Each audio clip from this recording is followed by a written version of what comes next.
Wala naman hong okasyon din eh. Gusto lang namin magmerienda ng spaghetti. Good morning mga kasimpogi. Ako si Bugoy. Nag-request nga ho ang aking asawa. Ipagluto ko naman daw siya ng merienda at spaghetti ho ang sinuggest niya. Ay di ari ho ang binili ko. Del Monte 1 kilo. Ay di akin na hong uumpisahan. Magpapakuluho muna ako ng tubig at ilalaga ko ang pasta niyan. Garni ho ang aking ginagawa. Nilalagyan ko ng kaunting asin at kaunting mantika. Simpleng diskarte para hindi magdikit-dikit ang pasta na re. Madali lang naman ho ang mag-spaghetti. Marami nang nakakaalam na re. Kanya-kanya ho ng diskarte at ganito ako dumali. Paminsan-minsan ho ay inyo ring hahaluin para ho hindi magtutong ang ilalim. Inyo rin naman ho tatansyahin. Kukuha kayo ng kaunti at inyong kakagatin. Kapag ho malambot na ay di hanguin nyo na. Huwag nyo hong papakasubrahan at baka maasbaran kayo ng inyong asawa. Mabuti sana ho kung katulad ninyo ako. Marunong lumaban at may paninindigan. Talo nga laang. O siya.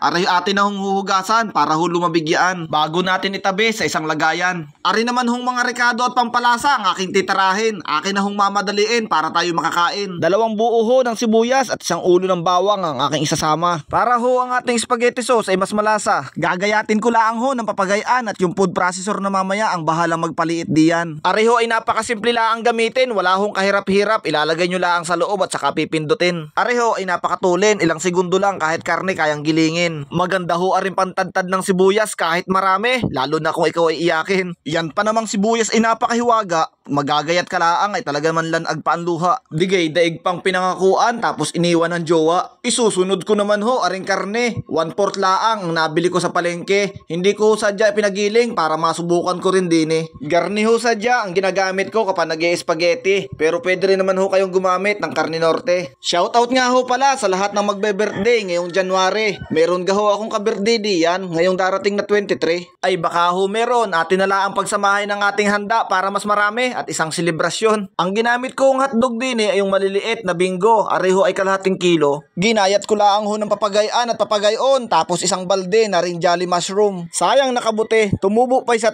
tumubo pa sa balde.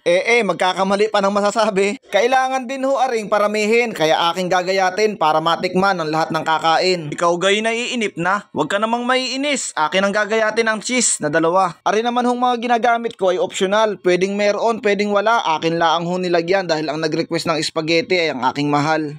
Pihong marami na naman ho ang mga galit diyan. Sasabihin ang aking vlog ay puro daldal. Pero salamat na rin ho sa panunood ninyo. Kahit pa ang intensyon nyo ay mangbash, hindi nyo pa rin ini-skip ang aking video. Alam nyo ga ho na isa kayo sa dahilan kung bakit ko ipinagpapatuloy ito. Sinisikap ko ho kayong mapasaya para hindi naman kayo puro puna sa ginagawa ng iba. Naandyan na nga ho pala sa kawali ang bawang sibuyas at saka karne. Akin ang ginigisa. Inilagay ko lang ho sa isang tabi at hotdog naman ang aking isasangkot siya. Bago ko naman ho pagsasamahin, hindi lang ang pinagsabay kanina at baka naman madurog aring hotdog na kulay pula. Hindi naman ho ako eksperto. Pagdating sa pagluluto, isa pa rin akong bagito. Kaya kung mas maganda ho ang ideya nyo, malaya ho kayo magsalaysay sa baba ng komento. Mas malinam namang spaghetti sauce kapag may liver spread, kaya lalagyan ko ng 1 lata ng Reno. Nilagyan ko rin ho ng 1 Nestle cream, mukha ang gata sa unang tingin. Kalahating lata ng Daisy na gatas, hindi yung chicks mo na edad 19 na pinapagatas. Kaunting paminta para naman merong aroma. Ginayat na keso atin na ring isasama. At bago pa tayo maunahan, aret atin ang titikman. At talagang may pagpikit, ganyan ako pag tumitikim para kapit na kapit. Ariho ay luto na. Akin lang ang pinapakuluan para naman hindi agad mapanis. Dahil ang ating spaghetti sauce ay nagmula pa sa kamatis. Ay kung sa bagay, ari naman ay hindi naaabuti ng sira dahil sa dami ng kasama ko din